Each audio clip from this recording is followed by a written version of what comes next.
My friend, please come in and close the door, won't you?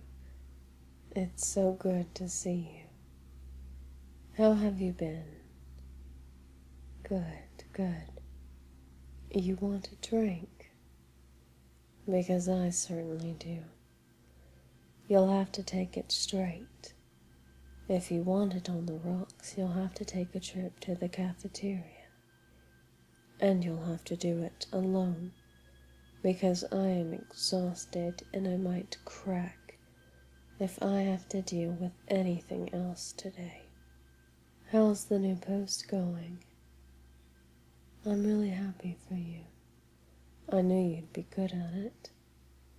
But I won't lie, I miss having you closer. I miss having someone to complain to. Most of all, I miss your sarcastic attitude. You were never afraid to tell me like it is, and that's not something I get very often. Even when it pissed me off, your brutal honesty was always an endearing quality. Thanks for coming by. It means a lot that you were able to come visit. I know how busy you have been lately, and I know how much responsibility you've taken on in your new position. I knew you'd be great at it. That's why I voted for you. Even though it meant having to give you up here, I've missed your company. I don't have many friends. I don't know why. Unapproachable. I am not. I think I'm very approachable. People are always coming to me with their issues. Well, yes, they're work-related issues, but still.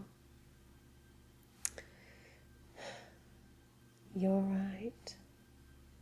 I have no one to blame but myself. But I suppose it is better that way. I've been so buried lately that I've hardly had time to feel lonely. The captain does check in quite often. I'd say the captain is the closest thing to a friend that I have now.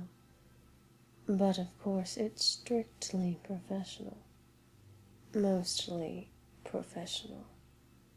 Unlike you, you always just barged in and drank all of my bourbon. Of course it's good. You think after all these years, and after everything I've had to deal with, that I'm going to drink anything less than the good stuff? Please. Besides, other than the mandatory wardrobe update, which I still think is stupid and don't always adhere to, it's pretty much the only thing I spend my paycheck on. The rest of it I put towards site and housing facility upgrades. I know I don't need to, but you know how long it can take accounting to approve a finance request. I'd put one in for lab equipment, and by the time it would get through, the equipment would be outdated. That's the bureaucracy of it, I suppose. I was never a fan of that. Money doesn't mean much to me. Of course I keep a bit for myself, but nothing spectacular. I do pay for the upkeep on my personal land, but honestly I haven't set foot on that ground in ages. And what could I possibly want anyway? I don't have time for hobbies or interests, unless you count drinking, which I do. A vacation? Well, friend, you let me know if you ever successfully secure or contain one of those. I haven't taken personal time in years. I barely leave the site. I built the housing complexes for the staff, but I have a room in the facility, so I never need to go to the town. And truth be told, what would I even do there? And you know the moment I turned my back, all hell was going to break loose. You're right, I'm paranoid, but it's got me this far. I do have some interesting news. You know that prick from 22 I was telling you about? He came here a few days ago, wanting an apprenticeship, a personal grooming. My reaction was much the same. I might have been too harsh on him, but you can't say it was entirely unjustified. But it did get me thinking. I'm getting old, and I'm getting tired. You know I wouldn't admit it to anyone else, but my time might be about up. I just worry what would happen. To be honest, I would probably dismantle a good portion of the facility, spread out the SCPs, particularly the Keters, among other sites.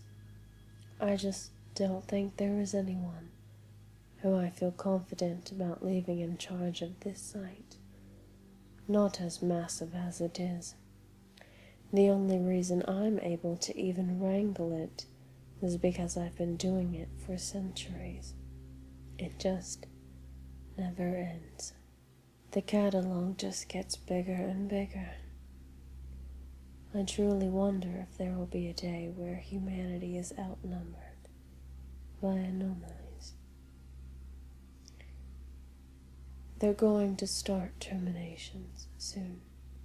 They have to start putting some of them down. Yeah, they asked me to attend the meetings on it. They want me to take the chair, but I don't want to leave as site director. Perhaps I just take it too personally, because I know it could have so easily been me on the other side of the glass. Nothing more than a number in a catalog who might have to be put down to make room for more. Hell, I was nothing more than a D class when they first came to me in the beginning. They've never been able to replicate what they've done to me, and they never will be. That's for the best, honestly. The older I get, the more I find myself thinking about it. Perhaps that's why I have so many anomalies. Or maybe I'm just a hoarder. Who knows? Well, I don't think I'd be leaving for a while. It might be a good idea to start prepping. I may not think I'll ever leave as site director, but years ago I never thought I'd be anything more than security. And then I thought I'd be nothing more than recon, and so on and so on. And look where I am now. I've come a long way from what I was. And back when I was doing it, it was rough. Those early days when we were hunting the monsters in the woods, with nothing but a bow and pointy scraps of metal. Back then, though, we weren't really focused on the containment aspect. Not for the hostile ones, anyway. We just took them down. We didn't have the technology to capture them, but it didn't particularly bother me. I was still driven mostly by revenge at that point. I'm not so angry anymore. But while that prick from 22 has not a snowball's chance, it did get me thinking that perhaps I should look into grooming personnel. Personally, I do have one candidate in mind. I'm going to extend the invitation for a meeting here in the next few weeks. I think they show a lot of promise, and I'm very impressed with what I've seen so far. And they're still pretty green, so they've not been completely tainted yet. But I want you to look over their file sometime. Tell me what you think. I thought you might ask about that. Kruger we successfully retrieved. We brought him to the physical world where he doesn't have much authority or ability. He was easily restrained after that. But it was interesting. There was a very peculiar spike in neurological activity in the Voorhees. We've had Jason Voorhees on site for quite a long time now, and we hadn't seen that kind of activity from him before. Further study will be done in the future, but first we need to focus on studying Kruger himself. I've sent him to another site, and since Voorhees has returned to his usual readings, it's still uncertain how or why my number was placed in Dache's dream that was apparently controlled by Kruger. I dug into a bit more on him and his previous cases, and I found a very interesting reoccurring anomaly. His mother was a nun. It said that she tries to save or aid Kruger's targets. She has tried to keep him contained in a way. I think it might have something to do with it. If you want to read the report, you can. Since Kruger is now in the physical realm, there's no psychological effect on those who are aware of him. But I did administer amnesiacs to those involved, as a simple precaution. I did lose 2 good people on that mission, though. Perks and Washington. Washington had a family, parents. He'd been sending them good portions of his pay to help them with their finances. Both parents are retired. I'm forwarding 5 years' worth of his salary to their bank account, which should set them up for the rest of their lives. Perks was a sister and an aunt. She loved her niece, went to visit them every holiday she got. I also forwarded Perks' pay to them and set up a college fund for the niece. Perks also had a personal interest in marine life, so I made a sizable donation to the Marine Biology Foundation in her name. It's not much, but it's something, I suppose.